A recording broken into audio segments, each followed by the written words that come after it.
From gym owner to sales expert, I mastered face-to-face selling after 4,000 sales. Brian Tracy, where did you learn from? So really interesting. I actually only learned about the sales world after I'd already done 4,000 sales. Whoa. And so I looked And that was up- in Gym Launch. That was in my gyms. So Got I it. started as a brick and mortar gym owner. And so I remember the first time I was like, it's actually funny because I graduated from college and one of my dad's friends was like, hey, you should work at my office. He was a wealth manager. Yeah. And he was like, you'd work in sales. And I was like, I'm not a salesman. I'm an academic. You know, I'm a student. And he was like, all right, man, whatever. And so I ended up getting into fitness. And then as soon as I opened my doors, I was like, shoot, how am I going to get money? I was like, I got to get these strangers to give me money. And then I guess that's when I started realizing I had to sell. And so all of the sales that I learned was literally face-to-face, in person. So I was very fortunate that I learned how to run Facebook ads in 2013. So really, really early to Facebook ads. And so I was able to get leads really cheap. And so for basically like 4 or 5 years, I took 20 in-person consults a day. And so I got a lot of reps. And so what ended up happening is I started developing my team is that I had more and more locations, and I closed at such a high percentage, also just because I got more reps than anybody else did, Sure. that they would just start stacking. They would stack like a week's worth of sales for me, and I would go to like La Habra one day and do 25 sales, and then I would go to my La Mirada location, do 25 sales, then I go to Huntington Beach and I do another 25 sales, and so. And I you got weren't training at this time. You were just doing them, just going I through was reps, just learning. Yeah, just selling. Yeah, just selling. But you weren't like listening to sales training or No, anything I like didn't that. even know that world existed. I didn't know the whole world existed at all. Got it. I only found out about it when I wanted to scale my sales team. So I had 6 gyms, I sold those, and then I started doing gym turnarounds. So I started, because I was really good at marketing and sales for the gyms. So I was like, man, I would fill my gyms up so fast that I was like, I honestly just need gyms to fill up so I can do more sales. Right. And so then it was like, well, I'll just find empty gyms and say, hey, let me sit at the front door. I'll fill it up. And that way I had all this capacity I could sell into. And we would get 30 to 1 on our ad spend.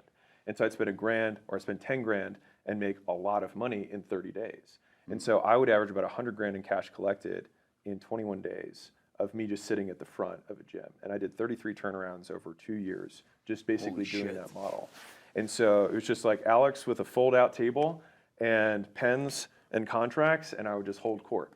And I would set as many I'd set 3 appointments an hour or every 30 minutes. And 2 out of 3 would show, and sometimes 3 out of 3 would show, and sometimes 1 out of 3 would show.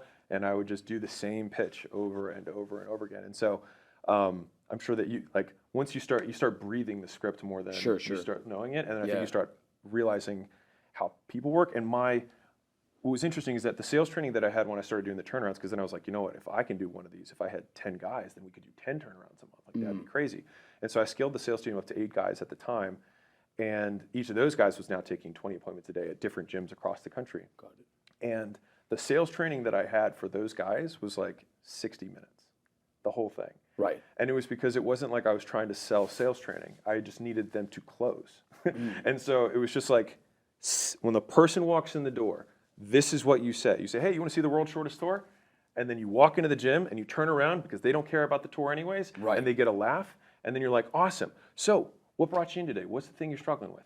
And so what would happen is like right off the bat, if someone said something like, I just wanted to find out more information. I'm like, you just opt into lots of different stuff, getting information, or you're trying to find solve a problem. I was like, I'm assuming you're just not trying to get information for lots of things. And they're like, oh, well, I'm trying. But the thing is, if you don't confront that, then later they're like, well, I just wanted to find out. But if you get them to admit the problem, then it's like we can move forward in the sale. And so basically at every one of the 6 or 7 key questions that we had in the sale, it's like, here are the 4 or 5 offshoots that people are going to throw at you that we need to make sure that we handle. Right. And so when you mean offshoots, you mean objections. Yeah, Sure. Exactly.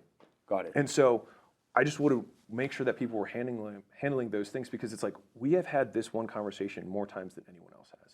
There is no way they should be able to say anything that we have not heard before. Right. So you have no excuse to be unprepared for anything that Susie says when she comes in the door. She's going to say she has to think about it. She's not sure if these workouts are right for her. What if it doesn't work for her body type? She has low thyroid. She has to talk to her husband. She has to look at a couple other gyms. She wants to have time to make the decision. She doesn't have the card she wants to use. It's a little bit too much. Like, there's not that many things. Right. There's not that many things that she's going to bring up. Yeah. And so we just need to know how we can thoughtfully walk through that without seeming like hardcore sales. And so like my whole objective was to teach people to close, not to sell sales training.